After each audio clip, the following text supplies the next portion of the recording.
Okay, friend, can we talk for a second? Because I've been doing a lot of thinking lately. Do you ever feel like you're living in your own Groundhog Day movie? You know, the movie where the man is stuck in a time loop and he relives the same day over and over again? I'm reliving the same day over and over. Groundhog Day, today. That is exactly how I'm feeling. And my past few years have looked like I get up, I get ready, I grab something to eat, I take my son to school, have a good day. I go to work, cook dinner, I show up for my son's games, I come home, I go to bed, and I get up and I do it all over again until it's a new year.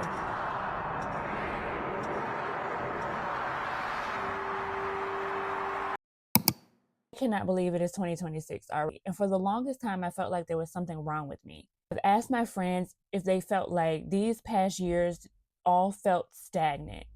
Like you've just been doom scrolling through life, randomly finding something good to do. One day blends into the next, and you only react to whatever's in front of you. And suddenly years have passed, and it feels like you're in the same place that you were 5 years ago. I realized that we're all living just like that, present, but not really here. It's like we're on autopilot. And listen, autopilot isn't bad. Okay, so what is autopilot? Autopilot is defined as acting or functioning without conscious thought as a result of routine or habits, and emphasis on routines and habits. The human brain is a wonderful place for the most part. It's designed to make our lives as easy as possible. After we've done things repeatedly, it becomes part of our daily habits and routines. The brain then will go into default mode to save energy and brain power for more complex tasks. Imagine how annoying it would be if you had to learn how to tie your shoe every time you wanted to put them on. So then we start repeating these actions that we do effortlessly out of habit. Because the choices that we make every day essentially isn't up to us. It's up to our habit. In fact, studies from Duke University have shown that 45% of actions we make are because of the habits we form. If you think about it, that's actually pretty scary. Like you're currently living half of your life on default mode. That is wild to me. Overall, it's natural and necessary. But the problem is autopilot was designed to help us survive, not to run our entire lives. I read somewhere that by our mid-30s, most of who we are is just memorized.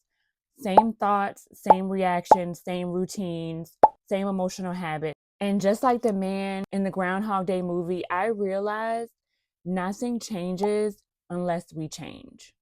And then it clicked for me. Being on autopilot is what's keeping us stuck.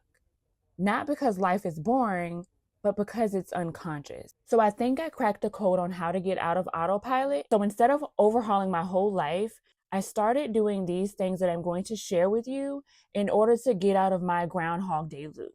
So how do you get out of autopilot? First is journaling.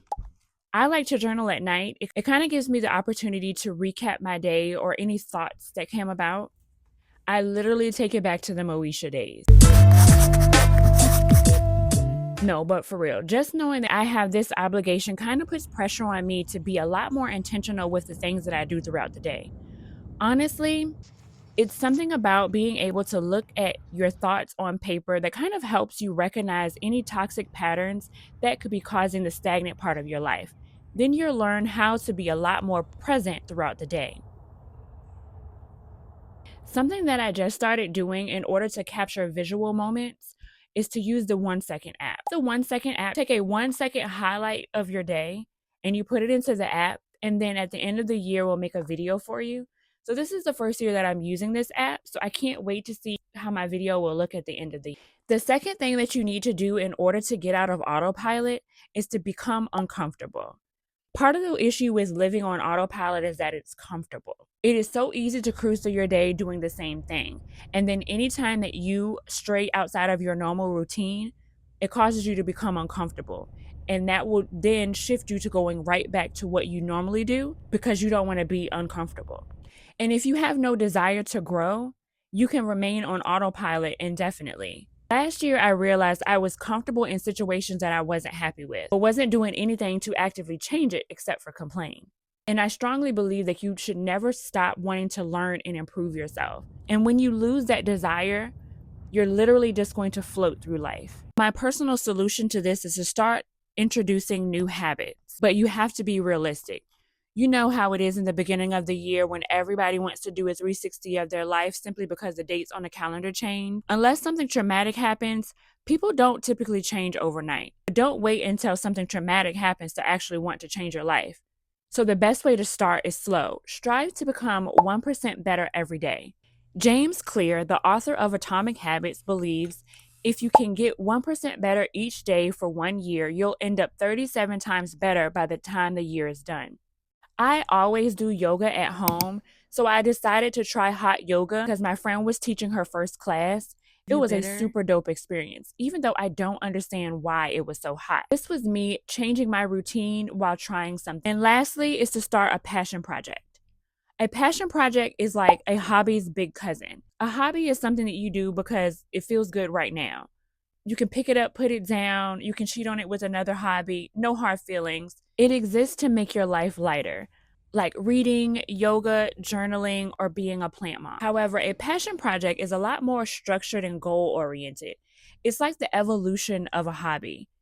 It's driven by a personal interest to create something meaningful, learn, or to solve a problem. Whereas a hobby is usually for relaxation and fun in your downtime. A passion project still brings joy, but it has a lot more intention behind it. You think of it when you're not doing it, you invest time and even money into it. It feels personal and purposeful. Like, this matters to me, even if no one is watching. For me, YouTube is my passion project. But you can start a podcast, a blog, or write a song if you're a songwriter. This solution works simply because it gives you a sense of purpose and it strays away from your typical day-to-day life. That's all I have today. Hopefully you found these helpful and will try one, if not all of these, so that you can live a more present life.